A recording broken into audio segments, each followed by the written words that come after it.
de cerca. Credibilidad y experiencia, responsabilidad periodística, economía, política, medio ambiente, cultura, valores y mucho más. Con el periodista Gilson Rodríguez. A partir de este momento, infórmese y participe. Bienvenidos.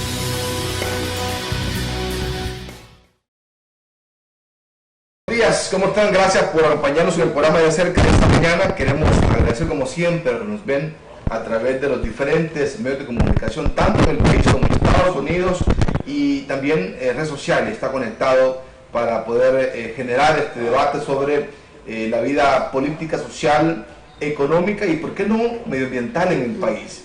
Así que esta mañana justamente vamos a hablar de eso, del medio ambiente.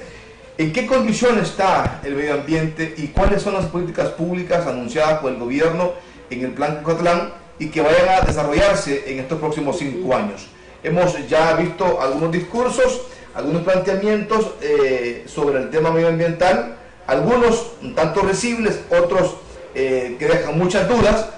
Pero ¿qué es lo que va a pasar en este país durante los próximos 5 años? Un país que vive un estrés hídrico, con frecuencia encontramos carreteras cerradas en el país, hacia el aeropuerto, hacia el oriente, hacia el occidente, por comunidades que no tienen agua potable, ¿verdad? O por lo menos que no les llega agua durante semanas y días, y que tienen que estarle pagando a la administración de ANDA.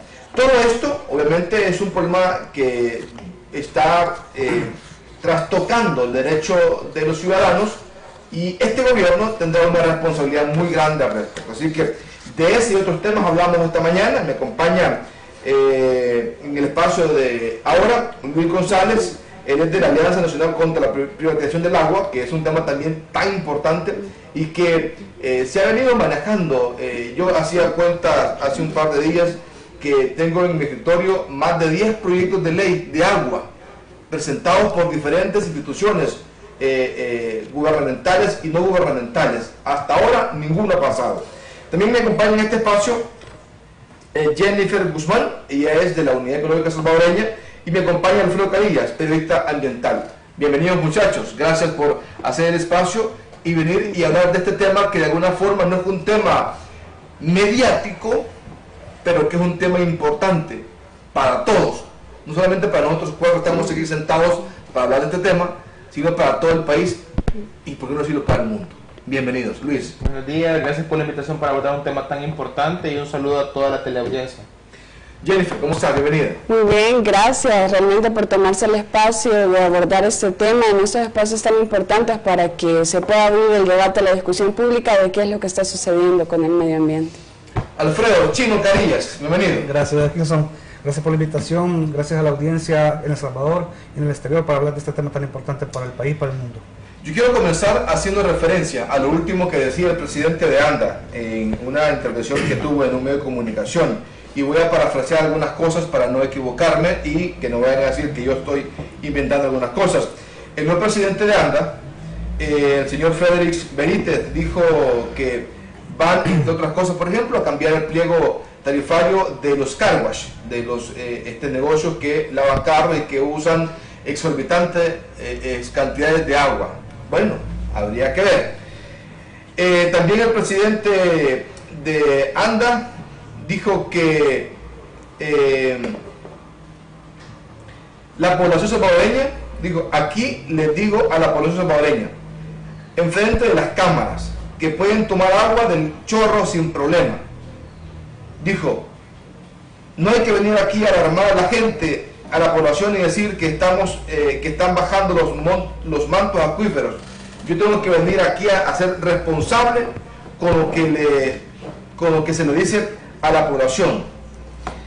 Yo he tomado agua, dijo, durante toda mi vida del chorro y nunca me ha pasado nada. Son frases que dijo el presidente de ANDA, pero contradicen de alguna manera lo que históricamente hemos venido sabiendo y lo que han venido diciendo las autoridades a nivel de la calidad de agua, el nivel de agua que hay ya en los ríos y los mantos acuíferos, y en el tema de la administración. Comienzo contigo, Luis.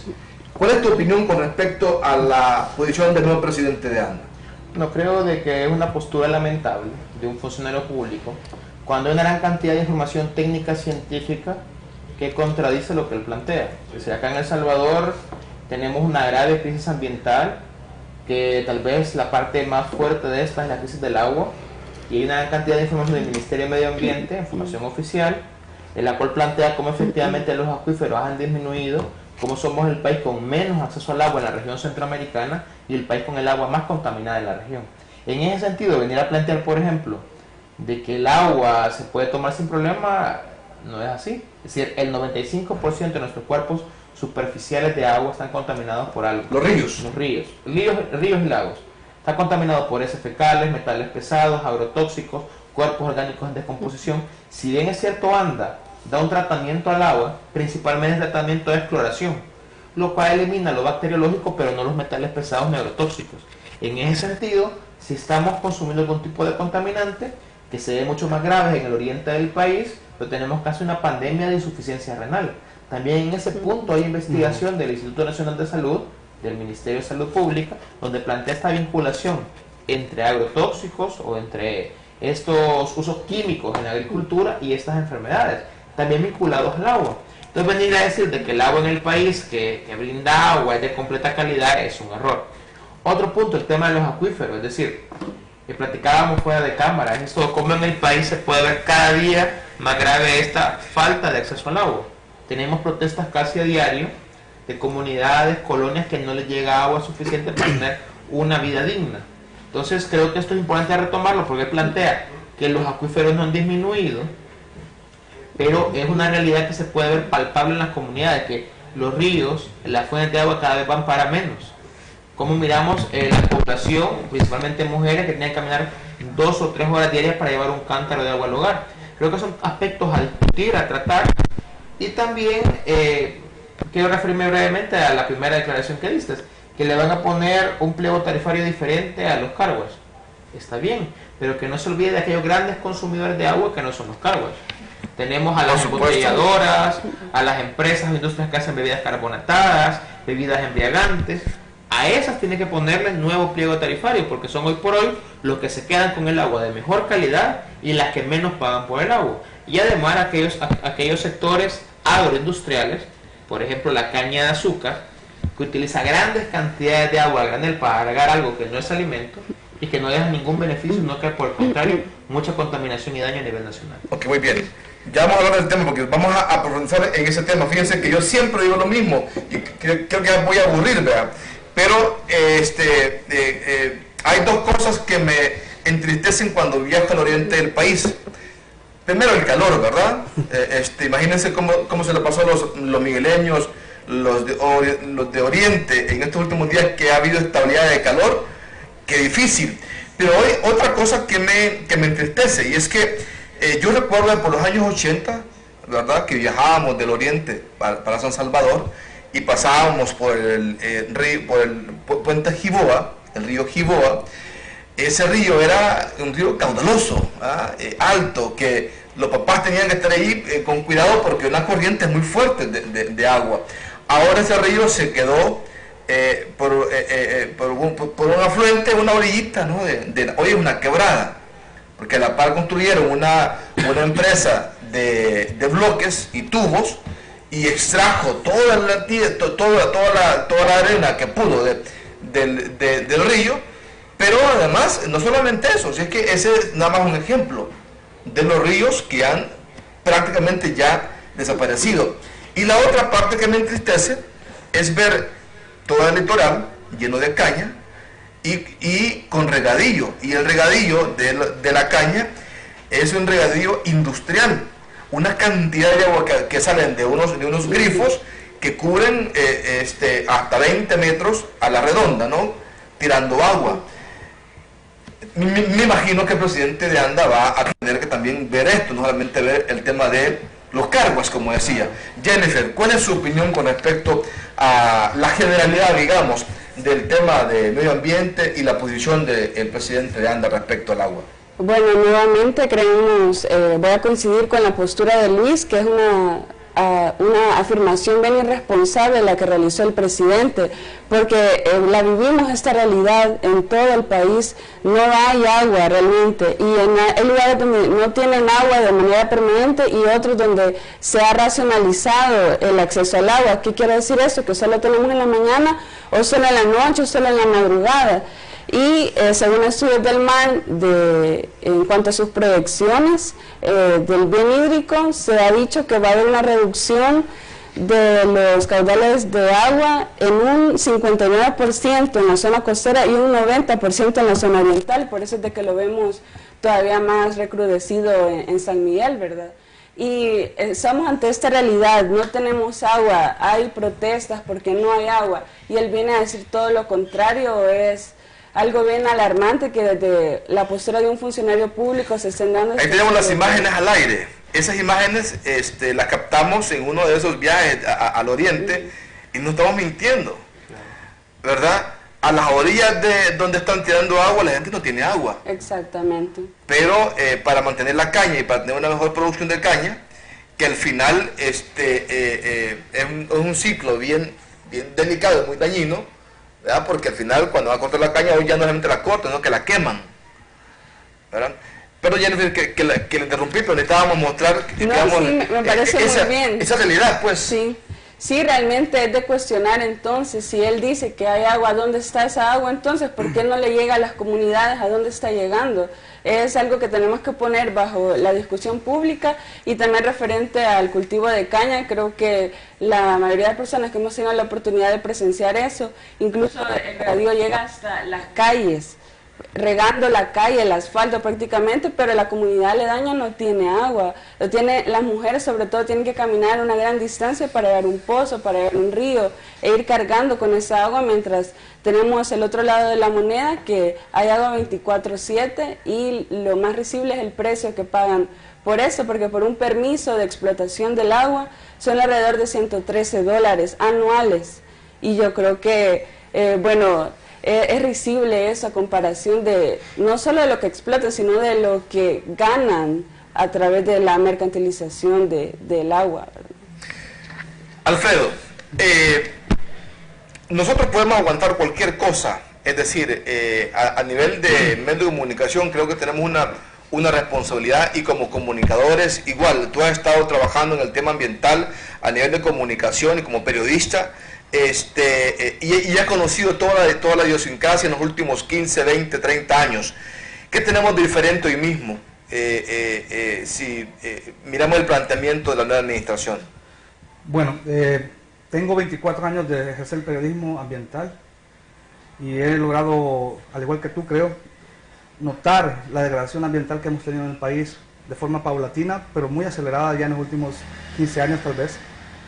Después de los acuerdos de paz vino la supuesta revolución de zonas urbanas acá, grandes carreteras, y ahora lo que tú mencionas, lo de la caña de azúcar. Y lo que sí es lamentable escuchar en cada gobierno que ha pasado, es decir, que niegan en cada momento que tengamos una crisis ambiental. Pero ese discurso no sale por sí solo, tiene de fondo una causa, una premeditación de dolo, y por eso las instancias de gobierno, tanto medio ambiente, salud y todas las que tienen que ver con el tema ambiental, no tienen un registro histórico de cómo están las estadísticas en el país en el tema, por ejemplo, cuánto tenemos de agua, cómo está la calidad del aire, etcétera. ¿Por qué? Porque si tú logras ver cómo ha venido deteriorándose el ambiente, también detectas lo que dice Luis, las enfermedades que se vienen dando en el país. La insuficiencia cerebral crónica es una, el cáncer es otra, porque aquí estamos hablando de la contaminación de alimentos también por los agroquímicos. Entonces, creo que no te sorprenderse de que un funcionario de este nivel haga ese tipo de aseveraciones, porque de fondo creo que hay algo que tratan de ocultar, ¿verdad? Y es que la gente realmente sí, no se preocupe por más de 40 años que hemos tenido un deterioro ambiental muy grave. Por ejemplo, la gente de aquí del campo de golf que está en Villanueva, la gente alrededor no tiene agua. El Encanto. El Encanto, para tener una cancha de golf de nivel mundial de competición. Y todas las comunidades de Villanueva no tienen agua. Ese es un ejemplo. Los regadíos que tú estabas mostrando, por ejemplo, en la zona de Bajo Lempa, los ingenios que trabajan en la zona, que es el Ángel, y Lizalco, no, El Ángel y otra familia. Por ejemplo, las familias ahí no tienen agua de lunes a domingo en la mañana. Dicen ellos que si tienen suerte, las familias de ahí, en el Cantón Santa Mónica, si tienen suerte y si Dios es grande, los cañeros les sueltan el agua en la tarde del domingo. Y tienen el río a la par. Porque ellos hacen siempre mini represas para contener el agua. Entonces aquí hay de por medio intereses económicos muy fuertes que están prevaleciendo en este tipo de discursos. Y entonces, por eso tratan también de deslimitar, de bajarle el perfil a la lucha ambiental que tienen organizaciones como UNES, como la Alianza, en el tema de que son gente que están locos, que gente que no tiene nada que hacer, que no tienen trabajo. Entonces, todo tipo de calificativos para menospreciar una lucha que ha venido por años y que es justa y que necesitamos siempre seguir haciendo, porque este país ya va a ser inviable. Ya dijeron los organismos internacionales que nosotros en El Salvador en el 2030 nos vamos a quedar sin agua potable para consumo humano. O sea, no va a alcanzar el agua para todos los habitantes que estamos acá. Y por eso se dan las migraciones del campo a la ciudad y de la ciudad a otros países buscando agua. Entonces, estamos entrando en un problema hídrico muy grave y que este gobierno, con este tipo de discursos que no alientan mucho para las organizaciones ambientalistas y sociales, de que se va a hacer algo al respecto de forma seria y responsable. Okay. Ustedes me dijeron que conocieron el plan Cucatlán, cuando este presidente se presentó en la última campaña electoral para poder convencer a la población que le permitiera convertirse en el presidente de la República. Dentro de todo esto, obviamente, hoy ya es presidente, ya no es candidato, el plan Cucatlán ya está presentado, lo que venga a hacer o deje de hacer hoy mismo ya es secundario porque ya no está pidiendo un voto, pero está ahí. ¿Ustedes vieron ese plan? ¿Tuvieron alguna incidencia en el planteamiento de los diferentes proyectos políticos que se presentaron para la última elección presidencial, Luis? O sea, conocimos el plan, ¿verdad? No participamos en su elaboración ni tampoco dimos contenidos al mismo, pero sin duda mucho de lo que está, al menos en el eje ambiental del plan Cucatlán, Nuevas Ideas retomó muchos de los elementos que estaban, creo que en la mayoría de temáticas ahí, presentados por el movimiento social en diversos sectores. Mucho por ejemplo el tema de mujeres, retomó mucho el planteamiento de organización de mujeres. En el caso del tema ambiental retomó luchas históricas. Por ejemplo, uno lee el plan Cucatlán y plantea la no privatización del agua, plantea el tema de seguimiento de la lucha contra la minería metálica, plantea temas así. Lo que es gracioso cuando uno lee el plan Cucatlán es de que aunque menciona varias cosas como una idea, no operativiza cómo se le va a dar seguimiento para su adecuada implementación. Pero al menos en el tema ambiental, lo que sí desarrolla bastante bien en este eje es el tema de la flexibilización de los permisos ambientales. Entonces plantea cómo a la hora de dar permisos ambientales se tiene que facilitar y crear, por ejemplo, una oficina única para recibir los permisos, para tramitar y hacer toda la tramitología. Y nosotros en nuestra lectura que esto es peligroso, porque los procesos que están para otorgar un permiso ambiental están ahí por algo.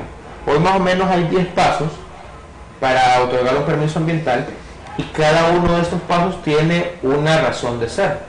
Desde ver el impacto en un territorio, de la consulta pública, del tema de que va a ser analizado por un equipo multidisciplinario. Cada uno de estos pasos existe para resguardar por medio del principio de precaución un posible daño ambiental.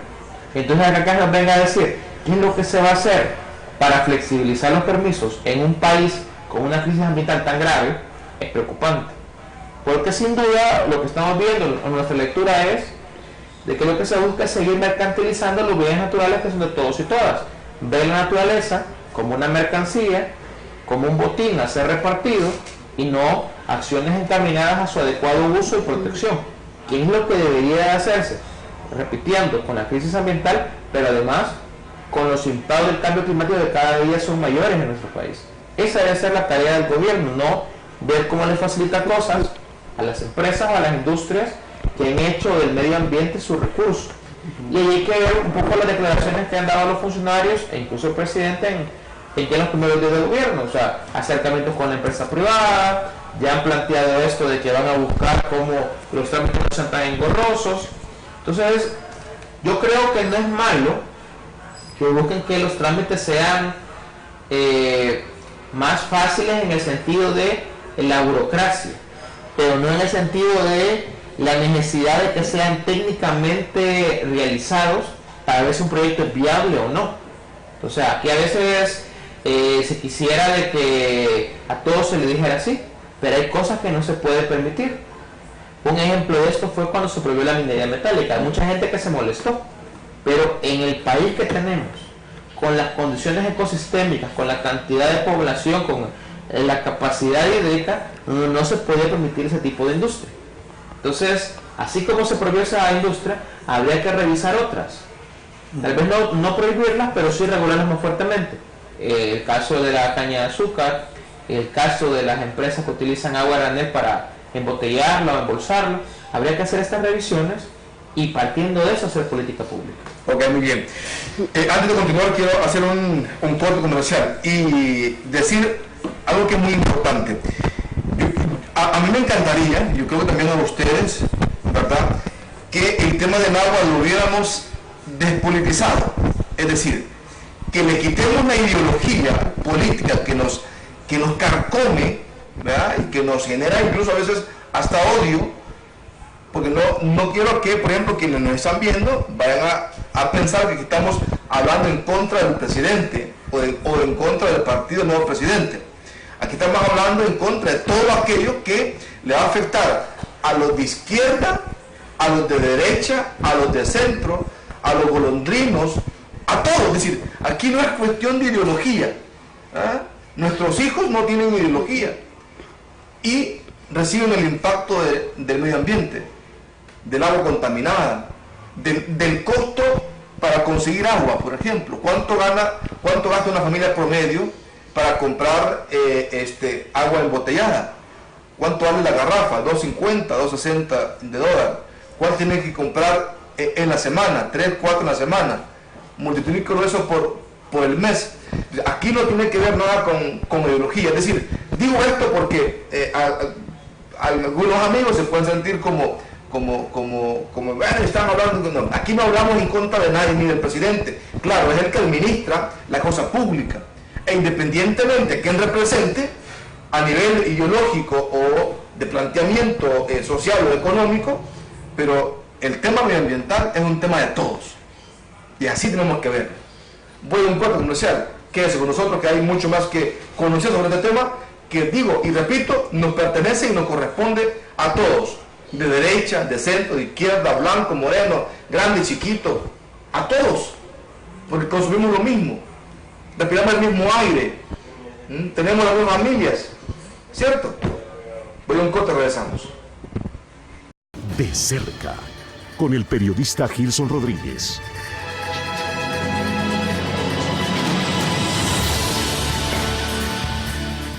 Bueno, seguimos con ustedes nuevamente. Gracias por acompañarnos en el programa de cerca. Hoy hablamos de temas de medio ambiente. Hay un par de comentarios, muchachos, que quiero hacerles antes de continuar con otros temas para aclarar conceptos. Por lo que yo digo también en cuanto a la posición. Dice William Ruiz, no está mal lo que hoy en día salen hablando que todo el mundo, pero la pregunta que me hago yo dice, ¿por qué no hacían estas denuncias en los gobiernos pasados? ¿Estaban mudos o qué dice? Bueno, mira, es interesante porque la lucha por el agua no es de ahora.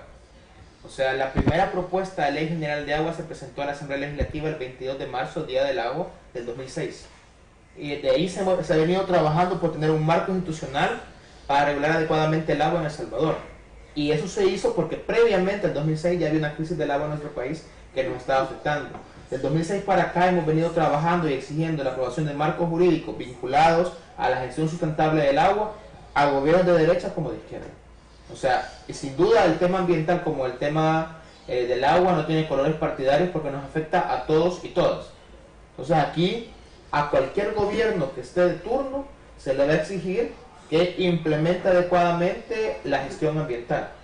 Claro, aquí hay que decirlo de que también es importante y hay que mencionarlo, las declaraciones de los funcionarios, porque lo que nos ha traído este día acá son declaraciones del presidente de ANDA de este gobierno. Entonces lo que decimos, los que hemos estado trabajando el tema por tantos años, que es irresponsable que él plantee que no hay crisis del agua, que los acuíferos están sanos, de que el agua no está contaminada, cuando sabemos por varios estudios técnicos que eso no es así. Es lo que estamos planteando. Es decir, sí, en El Salvador hay una grave crisis del agua, en acceso y en calidad del agua. Y en el 2006 urgía una ley general de agua que regulara esta problemática. Y lo hemos venido exigiendo a todos los gobiernos del 2006 para acá. Entonces, no es algo de este nuevo gobierno, no es algo que se está exigiendo ahora que no se está exigiendo en el pasado, no. Es algo que se ha venido trabajando sistemáticamente y que ahora seguimos trabajando y nos estamos pronunciando por las declaraciones de un funcionario en específico. O sea, nuestra crítica va dirigida al planteamiento de un funcionario de este nuevo gobierno sobre un tema que hemos venido trabajando por más de 13 años.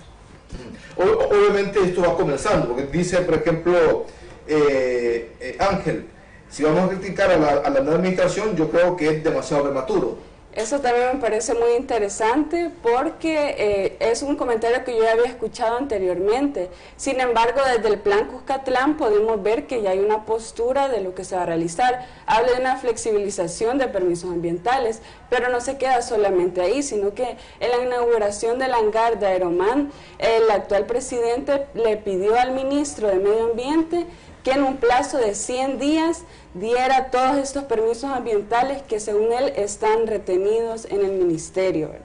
Entonces, estamos hablando de un plazo de 100 días, es una decisión tomada, es una línea a seguir y es una posición clara realmente. Entonces no estamos hablando de cosas prematuras, estamos hablando de hechos, de declaraciones, de algo que está sucediendo. Y también muy interesante venir ahora a decir que si estamos hablando de esto es porque pertenecemos a X o Y partido.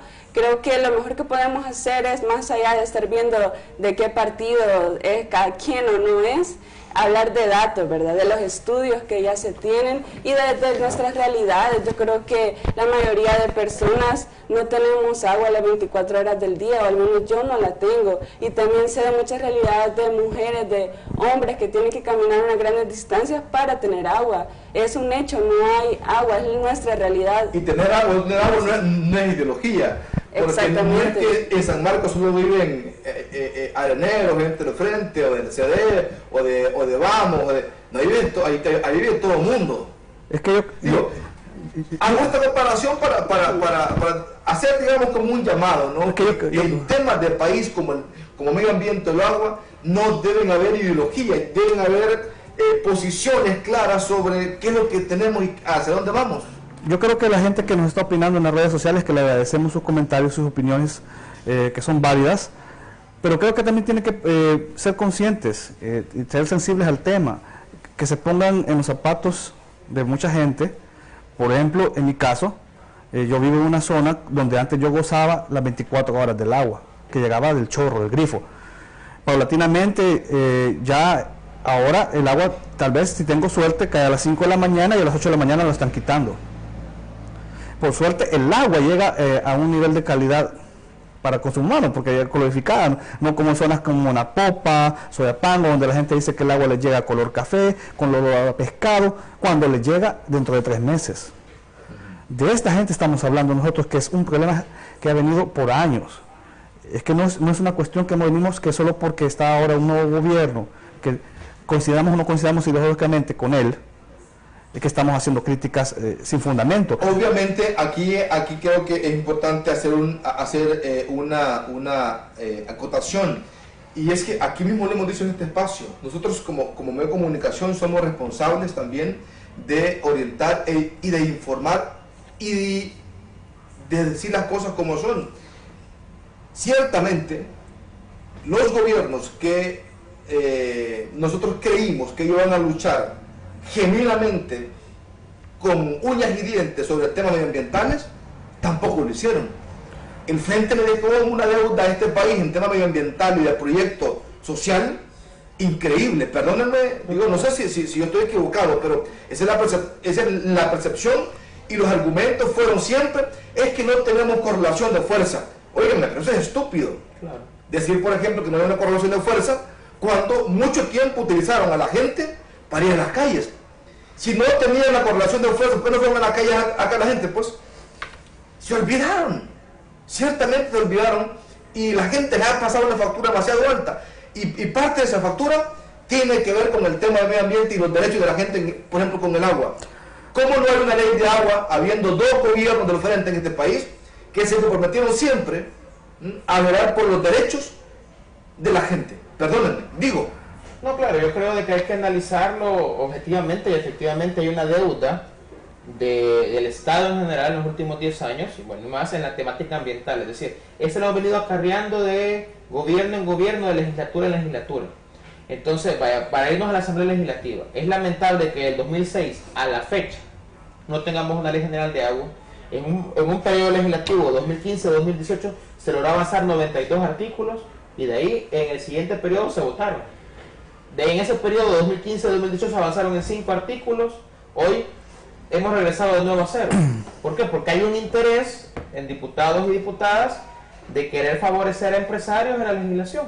O sea, no todos los diputados hay que decirlo, pero ahí también vemos cómo es del Ejecutivo, que es el que se tenía por parte del FMLN, tampoco se impulsó propuestas diferentes. Entonces alguien me puede decir, pero es que no tenían la correlación. Pero ¿cómo es que se logró correlación para aprobar a socios públicos privados? Ley de concesión del territorio costero marino. Después han presentado zonas económicas especiales y otras leyes que tal vez... impulsó mucha gente al frente, por cierto. Claro, claro. Las zonas económicas especiales. Sin duda, desde el Ministerio de Economía. Entonces, ¿cómo es que aquellos temas económicos se lograban empujar en la Asamblea Legislativa, pero los temas ambientales, que son importantísimos para la vida de la población, no se lograron impulsar? Entonces uno dice, bueno, aquí hay algo que no está tan bien. Entonces yo creo que también hay que decirlo, es decir, la gestión ambiental impulsada en los últimos 10 años fue mala. Es decir, sin duda fue mejor que la de los gobiernos de arena, ¿ok? Pero hubieron cosas que se quedaron pendientes. Y ahí tenemos el tema de deforestación, el tema de calidad de agua, el tema de gestión eficiente de las áreas naturales protegidas. Es decir, acá no sabemos cuáles son estas áreas naturales protegidas de cara a su delimitación. Tenemos información en muchas de las áreas como los ganaderos y los cañeros todos los años se van metiendo o van deforestando. Y no hay un control de esto. O sea, hay una gran cantidad de áreas que no tienen guardarrecursos. Ese tipo de gestión ambiental, hay una deuda grande con la población que se debe retomar. Chino, perdón que... No, solo a aportar también lo que decía Luis, porque te digo, el tema ambiental, como decimos, son 40 años por lo menos mínimo que el deterioro ambiental ha venido creciendo aceleradamente. Desde el desarrollo de urbanizaciones que a veces son para lavado de dinero y que no se sabe para qué sirven, porque nunca son habitadas. Ejemplo, como decía Luis, proyectos urbanísticos que afectan, como Tacuzcalco, por ejemplo, donde no se dan los permisos ambientales realmente transparentes y siguen todavía con la negativa de que ese proyecto se prohíba. Entonces, ves ahí los intereses económicos de por medio cuando gobiernos en el pasado, tanto de Arena como del FMLN, no hicieron nada al respecto con el tema ambiental. Por ejemplo, el proyecto que te decía de la cancha de golf de lujo, el Encanto, ¿bajo qué administración estuvo a cargo que fue inaugurada? Con un vicepresidente que ahora está haciendo campaña que dice que va a estar cerca de los territorios. Pero quiero que entonces llegue a San José Villanueva y le diga a la gente porque no tiene agua. A propósito, el vicepresidente sentado en un campo de golf con el dueño del Encanto, o con el que fue dueño del Encanto. Sí. Entonces, siempre que llegamos al gobierno de Arena y del Frente, ahora lo que estamos nada más es haciendo un llamado de alerta a la ciudadanía, que por favor, realmente no nos quedemos pasivos ante discursos cibernéticos, virtuales. Necesitamos hechos, ¿verdad? Entonces la cuestión aquí es que también se respeten los procedimientos, como decía Jenny, porque no puedes autorizar, por ejemplo, en esto del aeropuerto, en 100 días, un proyecto, si no has hecho el estudio de factibilidad, el estudio de impacto ambiental. O sea, aunque estés en una zona costera y posiblemente no haya población ahí, pero sí hay recursos o bienes naturales, hay agua, hay bosque, ¿verdad? Entonces, ¿qué impacto vas a generar para la comunidad cerca del aeropuerto? Eso no tiene que por lo menos decir el gobierno, miren, no vamos a impactar al medio ambiente con este proyecto, pero no muestran eso. Solo dicen, vamos a dar permiso y punto. Bueno, entonces, eso es lo que da miedo, porque si solo van a hacer proyectos y no van a argumentar con estudios técnicos científicos, como dice Luis, que si no solo va a ser el discurso, entonces eso realmente es alarmante, porque aquí necesitamos pruebas de que un proyecto no va a dañar. ¿Cómo hacer este balance? Porque la apuesta del presidente es convertir el país en un país desarrollado, y eso lo ha dicho, ¿no? Hay una gestión importante para el tema de inversión en el país, y mucho tema de inversión tiene que ver con construcción.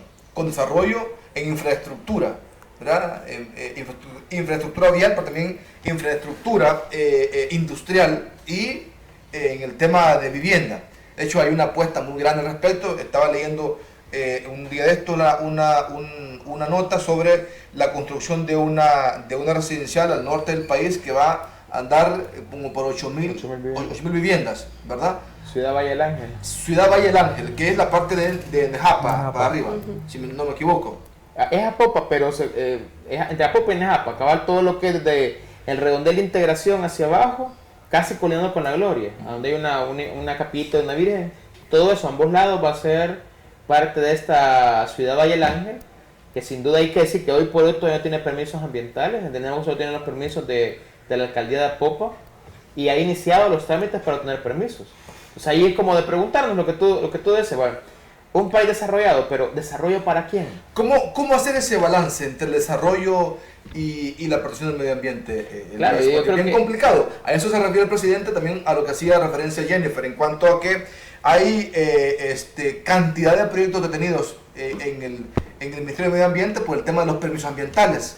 Y dijo el presidente, ya le di orden al Ministerio de Medio Ambiente que le doy un plazo de 100 días para que hayan liberado todos esos permisos, para que en este país haya desarrollo, haya inversión, haya construcción y haya dinero. Es decir, ¿cómo hacer ese balance? Es importante el desarrollo, por supuesto, ¿no? Pero ¿cómo hacer ese balance entonces? Es que creo que hay opciones y alternativas. Veamos a países como Costa Rica, que le apuesta grandemente al turismo ecológico, y para eso necesita proteger sus bienes naturales. Y es el principal rubro que genera ingresos a la economía de Costa Rica. Entonces, El Salvador estaría a esa altura si desde hace 40 años hubiéramos protegido los bienes naturales, porque El Salvador un país tan pequeño goza de ríos, lagos, volcanes, océanos, tan cerca. O sea, ese rubro de turismo hubiera sido realmente así, a mí no me gusta usar la palabra, pero es explotado, digamos. O sea, hubiera sido aprovechado para beneficio del desarrollo económico del país, pero respetando las leyes, respetando que bienes naturales no se destruyan para generar este supuesto turismo ecológico. Hay alternativas, hay experiencias. El problema es que aquí se construye a gran escala, sin pensar a quién va a dañar, solo generando riquezas para un grupo pequeño, un sector económico en el país, como decía Luis. ¿Desarrollo para quién? Para la población salvadoreña, para los de cuántos somos, 5 millones que más o menos estamos aquí, o menos, habitando. Y el 1% de esta población es la rica en el país y que se está alimentando de este desarrollo. Entonces, ese es el análisis que tenemos que tener en la discusión. ¿Quiénes son los nuevos ricos en el país ahora? ¿Quién se está beneficiando de este desarrollo?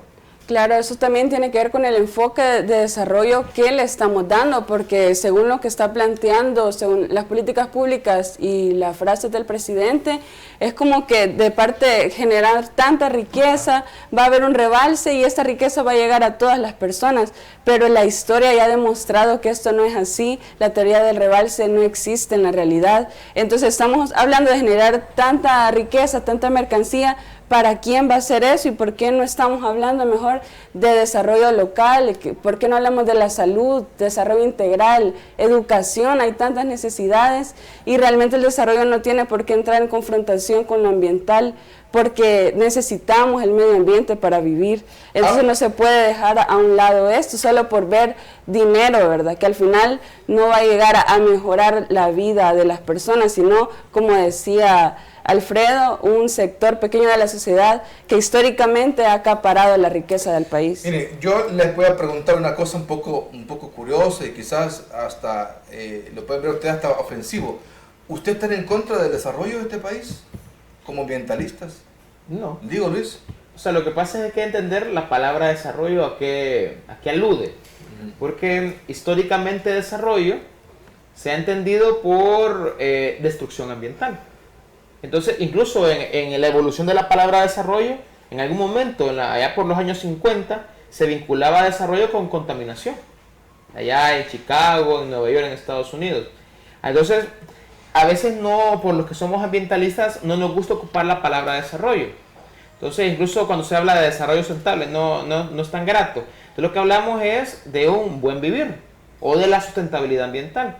Ahora, ocupando esta palabra desarrollo, no estamos en contra. O sea, como ambientalistas, que a veces se nos tilda que queremos regresar a las cavernas o a la carreta, no es eso. Pero como lo mencionaba muy bien Jennifer, es decir, hay una manera de poder llevar una vida digna sin dañar a la naturaleza. Entonces, si tenemos un árbol, podemos aprovechar los mangos, podemos cortar una ramita para obtener leña, pero si le cortamos desde abajo, se acabó el mango. Entonces, eso es un poco con la naturaleza. Podemos hacer un aprovechamiento sostenible o sustentable de un árbol sin necesidad de matarlo. El problema es que en nuestros países estamos matando a la naturaleza. Y ni siquiera para el beneficio de toda la población, sino que para un pequeño grupo económicamente fuerte que ha hecho históricamente del ambiente su negocio. Entonces, si aquí me dicen, bueno, que vamos a tomar una decisión en la cual vamos a sacrificar un bosque en beneficio de todas las comunidades circundantes, pues si la gente está de acuerdo, pues habría que valorarlo. Pero aquí tenemos lo contrario, la gente no está de acuerdo, no se beneficia, se destruye el bosque y se lucran de esa destrucción 2 o 3 personas. Eso estamos en contra. Porque si ese desarrollo, que nos lo venden como desarrollo, no beneficia a la población, la deja más jodida de lo que está y el beneficio se lo llevan otros, pues no es desarrollo. Miren, el presidente acaba de recibir una noticia en México que México, a través del presidente Andrés Manuel López Obrador, va a donarle a El Salvador 30 millones de dólares para la compra y la forestación de algunas zonas del país. Digo, esto es de repente muy bueno, pero de repente contradictorio, porque estamos aquí en una condición difícil, ¿verdad? Y México dice, miren, vamos a invertir en ustedes, ¿verdad? Pero lo vamos a hacer en el medio ambiente. O sea, hay una necesidad y por supuesto está claro que tenemos un problema medioambiental. Digamos, si no, no hubiera necesidad de estar sembrando árboles. Sí, es que, mira, yo creo que eso es contradictorio y está bien que se consigan fondos para este tipo de iniciativas ambientales, así como se hizo el plantatón por el gobierno pasado. Pero el dilema aquí, el problema es que, ¿qué pasa? Te dan dinero para que siembres árboles. La siembra de estos árboles no sustituye los beneficios ambientales que un árbol de 10 años, 30 años, 20 años te está dando. Aire, infiltración de agua. Entonces, y tú siembras este árbol, esta plantita, ¿va a tardar cuánto? 15, 20 años para que crezca y te dé estos beneficios ambientales. Cuando vos, en un plumazo, o no hay plumazo, así como el Valle del Ángel, porque ya están empezando a construir, o sea, ahí solo está ya la maquinaria, sin permisos ambientales. Se han volado una gran cantidad de árboles, no sabemos cuántos árboles. Entonces, después, tú vas a sembrar esos árboles ahí, ¿de qué te sirve? No tiene la capacidad de absorber el carbono, no te da la capacidad de absorber el agua lluvia, entonces lo que haces es correntilla, genera más problemas ambientales. El problema es, puedes sembrar tantas hectáreas de árboles, pero si al otro lado de la moneda estás volando la misma cantidad de árboles o más, estamos haciendo un problema más grande del que tenemos. Y lo que tú decías, el desarrollo, es que tiene que haber un desarrollo sustentable, pero el problema es que estamos haciendo un desarrollo para consumo. ¿Cuánta gente protestó? Yo te digo, esta lucha viene de años. Estuvimos desde el 94 apoyando la lucha que no se destruyera la finca El Espino, para que no se construyeran urbanizaciones ahí. ¿Y qué tenemos ahora? Como la foto que tenés de fondo, grandes centros comerciales. ¿Para qué? Para que la gente llegue a vitrinear y no tenga pisto para comprar. Y le está dando pisto a unas familias aquí ricas en el país y la gente alrededor de la comunidad no tiene agua. Y cuando el agua se acabe en toda esa zona, porque la finca El Espino es el principal pulmón de San Salvador, los centros comerciales no te van a dejar entrar al centro comercial para tomar agua de gratis, todo lo tienes que pagar.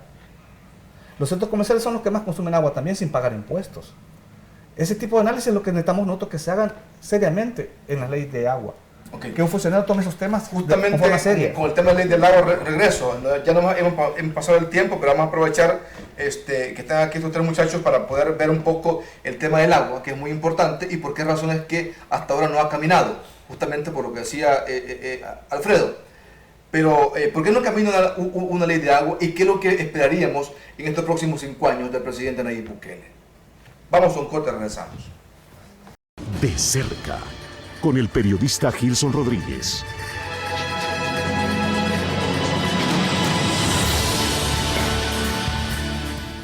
Bueno, seguimos con ustedes nuevamente. Gracias por acompañarnos en el programa De Cerca, hablando de temas de medio ambiente. Gracias a Ángel Vázquez, que está ahí pendiente, ¿verdad? Y comentando en redes sociales, también Isabel Hernández, Eva Valle, vamos a ver, dice Eva, contribuyamos a cuidar nuestro medio ambiente, los felicito, sigan luchando por nuestra ecología. En Italia nos obligan a reciclar plástico, lata, cartón, vidrio, mixto y húmedo, que serían los desperdicios, cáscaras, sobras de comida que tenemos. Aquí no estamos haciendo, no hay una campaña masiva de concientización sobre el tema del reciclaje, sobre el tema de la separación de la basura. Aquí botamos todo lo que generamos en la casa y hacemos rica un par de empresas que reciclan la basura y la venden. Hoy hasta la convierten en energía eléctrica, pero nosotros la botamos. Hasta en eso, digamos, hay cosas como tan práctico. Pero bueno, veamos entonces cómo está el tema del agua, Luis, cómo está el tema de la ley de agua. Es que vamos a ver en los próximos días que surja un nuevo debate como el que surgió previo a las elecciones, donde casi la ley de agua es aprobada, pero con condiciones contrarias al interés de la gente y beneficiando a algunas empresas que estaban evitando que se les controle el uso y el manejo del recurso hídrico. Aquí quiero dar dos ideas. Primero, no tenemos una ley general de agua a la fecha porque ha habido sectores económicos que no han permitido que se apruebe. Siendo esos sectores el sector urbanístico, el sector agroindustrial, principalmente el sector de caña de azúcar, y tercero, las empresas que utilizan el agua a granel para embotellarla, para embolsarla. Esos sectores son los que históricamente se han, han hecho acciones encaminadas para que no se apruebe la ley general de agua. Lo otro es que estos sectores han buscado que se apruebe una ley que tenga cortes o que sea privatizadora. Es decir, que sean ellos los que estén en una junta directiva de un ente rector del agua y que sean ellos los que decidan cómo se utiliza el agua. Entonces, de cara a tu pregunta, sí urge una ley general de agua por todo lo que hemos estado hablando, pero no cualquier ley de agua. No queremos una ley de agua que sea privatizadora. Y lo que hemos planteado como Alianza Nacional contra la Privatización del Agua es que por lo menos una ley general de agua que se apruebe debería tener 5 características. La primera es el reconocimiento del derecho humano al agua. La segunda es la visión de cuenca, es decir, el agua no nace en el chorro, nace en las cuencas hidrográficas. Tercero, la participación ciudadana. Cuarto es el acceso universal al agua potable y al saneamiento. Y un quinto es que la gestión del agua debe ser pública, debe ser la del Estado, no privados. Entonces, en toda esta discusión, en esta amenaza, se regresó a discutir desde el artículo 1 de la ley. Entonces, nosotros estamos apoyando, estamos exigiendo de que sea bajo estas 5 características. Cuando se regresó a cero, todavía no había entrado a ejercer el nuevo gobierno, y en la Comisión de Ambiente y Cambio Climático, la presidenta Marta Evelyn Batres planteó de que no se iba a discutir la ley hasta que hubieran condiciones adecuadas para hacerlo. Entendíamos que estas condiciones son la entrada del nuevo gobierno. Hoy estamos en un nuevo gobierno, entonces esperamos de que la presidenta de la Comisión de Ambiente y Cambio Climático de la Asamblea Legislativa retome la discusión de la Ley General de Agua bajo esta lógica. Retomar todas las propuestas presentadas y leer estas propuestas a la luz de estos 5 elementos que te he planteado, que al final son aquellos elementos que más van a beneficiar a la población. El tema aquí es la administración del agua, ¿cierto? Es decir, ¿quién administra el agua? Porque a partir de ahí se deja toda la libertad a que se explote el agua indiscriminadamente o a que haya una protección, Jennifer. Sí, claro, hablamos de quién la administra y también cuáles van a ser sus usos prioritarios. Entonces, si hablamos de que en una junta directiva, en una autoridad nacional del agua, va a estar conformada por entidades privadas, ¿qué intereses van a tener sobre esto? Que frente a un escenario donde hay poca agua, esta agua se priorice para seguir mercantilizando, porque no van a perder su ganancia. Pero hablamos de que en esta entidad pública debe ser eminentemente pública porque solo así se pueden asegurar que los intereses de las grandes mayorías estén representados y se estén cumpliendo. De que hablamos de que el uso prioritario debe ser el doméstico, que llegue a todos y todas las personas del país. Entonces, bueno, vemos que hay una gran deuda, así como decíamos, desde gobiernos anteriores, pero también hay que recalcar que de esta comisión ya pasaron las elecciones y aún no tocan el tema dentro de las reuniones que se tienen semanalmente. No quieren volver a retocar este tema porque saben que toca muchas sensibilidades, pero realmente tenemos que exigir que se haga. Hablar de agua es hablar de injusticia social, y Ignacio Yacuría decía que ante una injusticia legalizada, porque está legalizada al no haber una legislación justa de la gestión de agua, lo único que nos queda es una incansable lucha y una impaciente exigencia. Y en ese sentido yo lo que quisiera que reflexionáramos es que ya se demostró que en este tema de agua y en estas necesidades tan grandes de la población no va a depender de los partidos políticos. Aquí tenemos que ser todos y todas las que salgamos a las calles a exigir, y esperamos que ante este escenario de crisis ambiental el nuevo gobierno pueda recibirnos, ¿verdad? Pueda aceptar trabajar en conjunto, porque sabemos que hay un escenario difícil, pero como organizaciones sociales estamos a la disposición de trabajar por un medio ambiente que permita la dignificación de la vida de las personas. Porque el presidente de la República dijo que el agua debe ser administrada por el ente público, no por el ente privado. Eso deja un mensaje positivo, obviamente, en cuanto a la discusión del tema de la ley de agua. Sí, yo creo que, como te digo, hay que dar un compás de espera. Beneficio de la duda de que el mandatario realmente sus palabras las convierte en hechos, y eso se traslada a el papel que pueda tener los diputados del partido con el cual él llegó al gobierno. Gana. Sí, porque yo creo que lo que pasa en la Comisión de Medio Ambiente y Cambio Climático es que va a haber una discusión infértil y sin avanzar nada, porque los diputados y diputadas desgraciadamente de este país no tienen una madurez política de altura para estar hablando y discutiendo un tema tan serio. Se desgastan y dan vergüenza en muchos casos sus argumentaciones infantiles de que se hacen ataques viscerales de uno a otro, desacreditando la labor del diputado o la diputada o de los ambientalistas en el país, en vez de discutir técnicamente y científicamente el tema.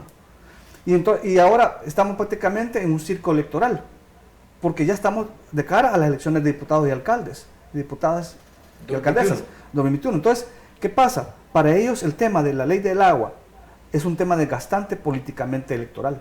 Entonces, creo que tienen un gran temor de que meterle a la discusión de este tema, porque saben que eso les va a costar políticamente su nueva reelección. Y sabemos que la reelección de ellos es difícil porque ya ahora la gente está desencantada con estos dos partidos de extrema. Entonces, creo que aquí nos toca como ambientalistas y gente de las organizaciones sociales, como dice Jenny, seguir en las calles, seguir manifestándonos, y solo le pedimos a la población que por favor tengan paciencia, tolerancia, que lo hacemos por los hijos y las hijas presentes y futuros, porque este país va a ser inviable, no vamos a tener agua. Entonces, no lo estamos haciendo porque no tenemos trabajo, porque no tenemos nada que hacer. Somos conscientes de que este país le queda poco tiempo para que podamos vivir aquí con agua. Solo eso es lo que... Hay que tener presente que según los datos, dentro de 80 años en el país ya no va a ser viable vivir porque no va a haber agua. ¿Qué significa esto? Que los hijos de nuestros hijos, la única vía que van a tener es la migración. Y también creo que hace poco todos y todas hemos visto la imagen que ha estado circulando de este padre, ¿verdad?, con su hija que murió tratando de cruzar la frontera de Estados Unidos. ¿Es eso lo que queremos? De verdad, eso es lo que yo pregunto. ¿A eso queremos llegar? Que nuestras generaciones sean obligadas a recurrir a la migración cuando ya es un problema tan grande. Entonces lo que pido realmente es que no lo veamos política y partidariamente eso, hablemos desde nuestras necesidades, hablemos desde lo que vivimos, de cómo nos duele, ¿verdad?, lo que está sufriendo nuestro pueblo, lo que está sufriendo en las personas, y debemos evitarlo. Y el medio ambiente es algo bien importante para poder detener todos estos males que actualmente nos están afectando. Ok, está bien. Luis, te dejo un espacio para que cerremos. con el tema, por ejemplo, de la minería metálica, que ha sido un tema bastante fuerte. Le hemos dado seguimiento a esto desde que comenzó todo este debate sobre el tema. Nos entrevistamos en más de alguna ocasión, nos acusaron que éramos imparciales porque solamente considerábamos que estar en contra de la minería metálica en el país y que nunca vimos la posibilidad del desarrollo que iba a generar en la minería metálica a nivel de ingresos, pero hasta eso, ¿no? ¿Cómo se manipuló? Entonces, me imagino que es un tema cerrado. Esperamos que el presidente de la República no dé marcha atrás y que la Asamblea no vaya a hacer una ley, una modificación de la ley contra la minería metálica, porque sería esto demasiado grave. Y tiene que ver también con las políticas públicas que va a implementar el nuevo gobierno, que ha sido el tema esta mañana. Así que Luis, te dejo un espacio para que puedas Sí, hablar. mira, brevemente, hay que decirlo de que, aunque se considerara victoria ambiental con la prohibición de la minería metálica, tenemos claridad que mientras exista oro en el país, está la amenaza de que empresas mineras quieran venir a explotarlo. Y como tú muy bien lo has mencionado, con mayoría siempre se puede derogar o modificar la ley para permitirlo. Obviamente como movimiento ambiental estamos ahí vigilantes para no permitir esto. Sin duda, ¿qué es lo que esperamos del nuevo gobierno en el tema? Que tiene mucha vinculación con el agua. Uno, que le dé seguimiento a la adecuada implementación de la ley. Y ahí hay dos aspectos pendientes que él debe implementar en este gobierno. Uno es el cierre técnico de las minas y el resarcimiento ambiental de las comunidades afectadas por la minería en el pasado. Son aspectos que están en la ley de prohibición, que con un efecto suspensivo, que este gobierno debe de retomar. Y yo agregaría una tercera cosa, que tiene que ver con las relaciones con Guatemala y en Honduras, con el tema de la minería transfronteriza. Minería que ya nos está afectando y nos puede afectar más, principalmente en el tema de agua. Es decir, ya hay una minería en Guatemala, una empresa minera en Asunción Mita, explotando, generando contaminación al río Estúa, que llega al lago de Huija y por medio del río Desagüe al río Lempa. Es importante que la nueva canciller se reúna con el gobierno de Guatemala, se reúna con el gobierno de Honduras y se pueda avanzar en aprobar un tratado o una legislación regional para regular las aguas transfronterizas con un enfoque de cuenca compartida, buscando no afectar los recursos y bienes hídricos en el país. Creo que esto es importante, está íntimamente vinculado con todo lo que hemos estado hablando y creo que es algo que le compete al nuevo gobierno y que esperamos que lo haga. Y sin duda impulsar la discusión en la Asamblea de la Ley General de Agua y de alguna manera así poder avanzar en el reconocimiento del derecho humano del agua de la población. Ok, gracias Alfredo, Jennifer y Luis. Gracias por venir conmigo esta mañana, ¿verdad? Y hablar de este tema tan importante. Yo quisiera que este tema también generara esa pasión, ¿verdad?, que generan los temas políticos a los que nos han llevado y que también nosotros como medio de comunicación contribuimos a ello. Pero también quisiera que estos temas también fueran temas ciertamente importantes y de atención de la gente. Miren, nosotros hoy mismo estamos en una condición difícil, pero nuestras generaciones futuras, nuestros hijos y los hijos de nuestros hijos, sinceramente, si no nos hemos puesto a pensar en ello, ¿verdad?, creo que somos egoístas, ¿verdad? Actuamos como padres egoístas, porque nosotros tenemos la posibilidad de incidir política y socialmente, pero no lo estamos haciendo de repente porque son temas que no le encontramos ningún sentido. ¿Para qué? ¿Verdad? No, pero si yo tengo agua, miren, pues sí, pero ¿cuánto tiempo lo va a tener? Pues, ¿verdad? ¿Qué tipo de agua está recibiendo? ¿Verdad? Yo tampoco no comparto la idea del presidente de ANDA de que tenemos agua limpia, digamos. Me imagino que hará y está haciendo un esfuerzo importante para poder generar la condición y que haya mejor agua en el país. ¡Qué bueno! Ojalá que así sea y que miremos los resultados. Pero este tema del agua y del medio ambiente es un tema de todos. Y lo estamos viendo aquí en un aproximado de 20.000 kilómetros cuadrados. Pero el problema no termina aquí, es el mundo completo. Este planeta. Y no hay dos planetas Tierra, solo hay uno.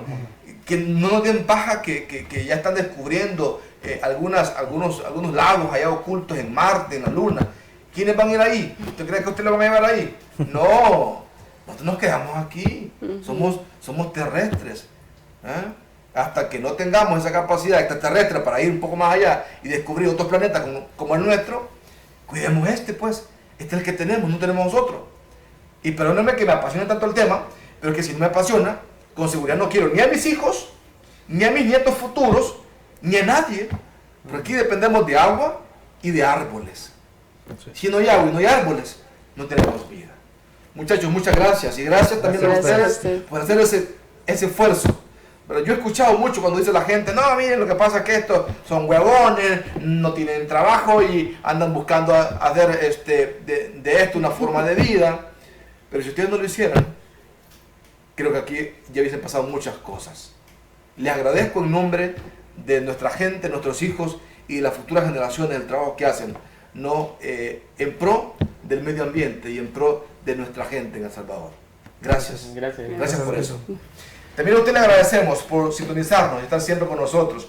Créanme, este tema no es un tema político, digamos, per se, aunque es un tema de país, es un tema de nación, no tiene nada que ver con ideologías, tiene que ver con la necesidad de proteger el medio ambiente. Muchas gracias por escucharnos, por estar con nosotros, por comentar. Si algo dijimos mal o no les gustó, bueno, discúlpenos, pero si tiene que ver con la defensa de nuestros recursos, lo siento, nos disculpamos, pero de verdad lo sentimos. Gracias, nos miramos el día de mañana en el programa De Cerca a las 7 de la mañana. Esto fue De Cerca con el periodista Gilson Rodríguez. Hasta la próxima.